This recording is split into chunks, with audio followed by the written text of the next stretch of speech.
Esto es Imagen Empresarial y esta mañana está con nosotros Edgar González, director asociado de Análisis Económico y Deuda Soberana de HR Ratings, que ayer ratificó la calificación para deuda soberana de México de HR BBB más y HR3, modificando la perspectiva de negativa a estable. Edgar, ¿cómo estás? Buenos días, gracias por tomar la llamada. Hola, buenos días, Rodrigo. Agradezco la oportunidad de tenerme en tu espacio. Oye, pues interesante, incluso ayer lo destacaba obviamente la Secretaría de Hacienda, este cambio de perspectiva negativa a estable. ¿Cuáles son los elementos que tomaron en cuenta para hacer este cambio? Sí, claro. Si me permites, te quiero poner un poquito en perspectiva de lo que hemos hecho últimamente con nuestras acciones de calificación. Aquí vale la pena destacar que en el 2020 HR Ratings revisó la baja de la calificación pasando de A negativa a triple B positiva. Aquí mantuvimos la perspectiva negativa. Aquí también es importante recordar que el impacto esperado por la pandemia fue uno de los factores que en este año, pues bueno, derivó en que la calificación se revisara a la baja para ponerse en triple B positiva. En el 2021 ratificamos la calificación en triple B y mantuvimos la perspectiva negativa. Aunque también es importante destacar que la revisión de la perspectiva está sujeta en un periodo de entre 12 y 24 meses. En esta ocasión, y como lo publicamos el día de ayer, con nuestra más reciente acción de calificación, ratificamos la calificación, como bien lo mencionaste, en triple B positivo. Aunque en esta ocasión modificamos la perspectiva de negativa a estable. Esto, pues bueno, lo mencionamos muy bien dentro de nuestro reporte. Y dentro de los principales ejes fundamentales que consideramos en esta revisión de la calificación, en primer lugar queremos destacar que la prudencia fiscal observada en los años recientes ha sido uno de los ejes fundamentales por lo cual revisamos nuestra calificación de negativa a estable. Esto considerando el choque tan severo que se observó con el impacto de la pandemia. Asimismo, también observamos que en los últimos años se ha visto un manejo adecuado de las finanzas públicas, lo que llevó a una de nuestras métricas principales, como es la deuda neta del gobierno federal, a que se ubicara en 46.4% del PIB. Esto, pues bueno, es sin duda una mejora respecto al cierre que se había observado en 2020, cuando alcanzó el 47.6%, y también respecto al 48% que habíamos pronosticado en nuestra revisión anterior. Claro. Y en ese sentido, ¿cómo están viendo el desempeño económico? Porque algo que ha afectado, pues sin duda tiene que ver con la alta inflación por un lado y el desempeño económico 2022 que se Así es. anticipa pues menor, ha estado bajando. ¿Dónde están viendo ustedes el crecimiento económico de este 2022? Así es, mira, para el 2022 nosotros tenemos nuestros escenarios macroeconómicos, que también están publicados dentro de la página, un escenario base con un crecimiento del 2.2%. Esto, pues bueno, hay que considerar que también venimos saliendo de la pandemia, aunque también hay unos efectos como la alta inflación que lo que podrían, pues bueno, sesgar a la baja ese crecimiento. No obstante, otro de los ejes fundamentales que estamos considerando en estas proyecciones es la estabilidad que ha mantenido el tipo de cambio en los últimos meses.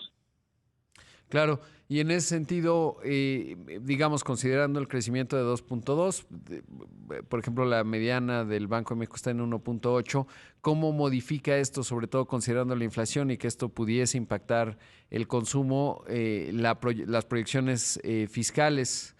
Considerando también pues que allí está Petróleos Mexicanos, que ha habido un precio del petróleo alto, eso es interesante. Ayer, por cierto, la Secretaría de Hacienda mandaba la señal, había habido ahí alguna discusión con respecto al respaldo de la Secretaría de Hacienda, que ayer lo aclaró y dijo, pues ahí estaremos respaldando a Pemex, que era una señal también clave. Pero, y ya me extendí en la explicación, pero preguntarte cómo, digamos, el desempeño económico pudiera afectar, impactar el tema del déficit fiscal mexicano. Así es, pues bueno, el desempeño más que nada nosotros estamos viendo y contemplamos esto dentro de nuestras proyecciones, el fortalecimiento de los ingresos tributarios.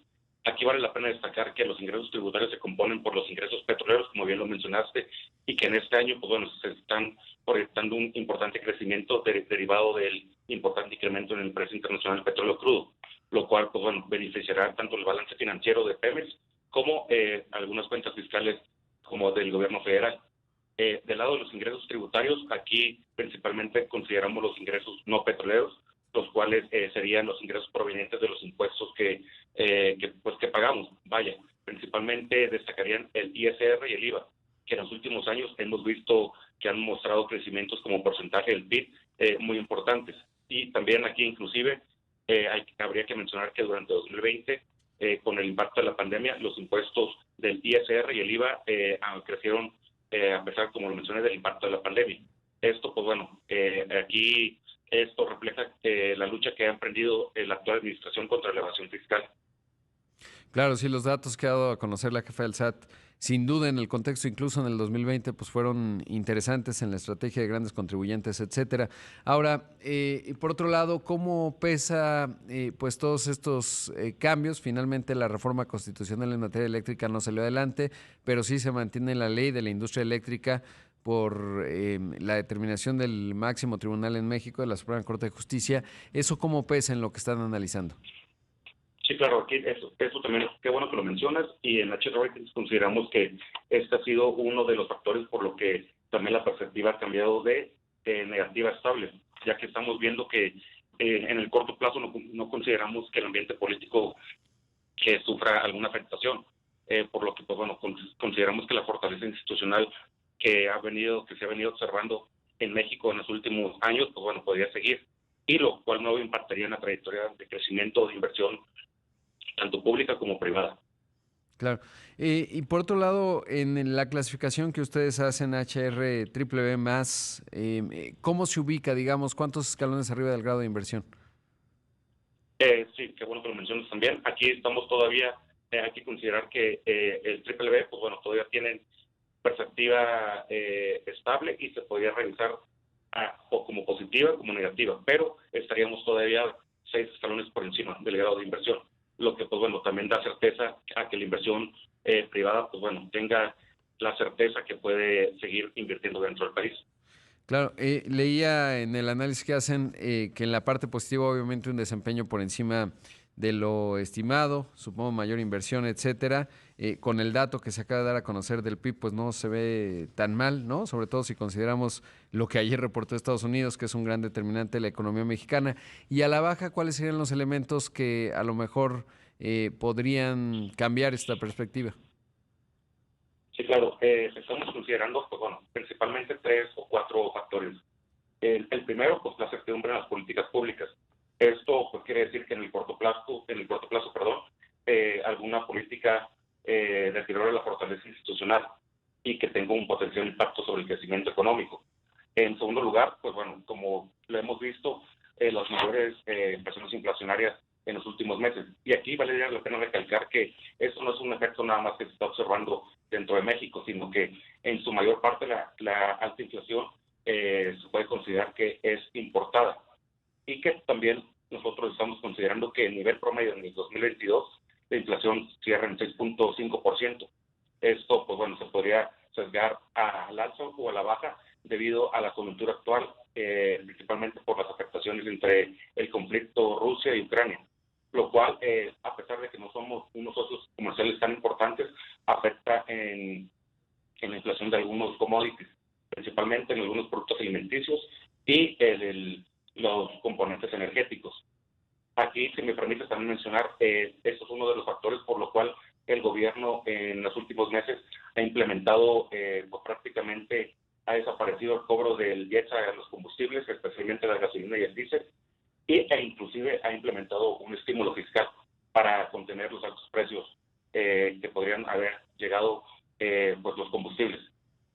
Claro, sí, incluso la jefa del SAT dijo que podría llegar hasta 400 mil millones de pesos, digamos, dentro del impacto fiscal de ello. ¿Ustedes qué cálculos han hecho al respecto? Sí, claro. Para el IEPS a combustibles nosotros estamos considerando que respecto a lo que tenían programado en el 2022, pues la recaudación caerá a 40 mil millones de pesos, lo cual es un impacto muy severo debido a que al cierre del 2021 este se ubicó con una recaudación de alrededor de 380 mil miles de millones de pesos.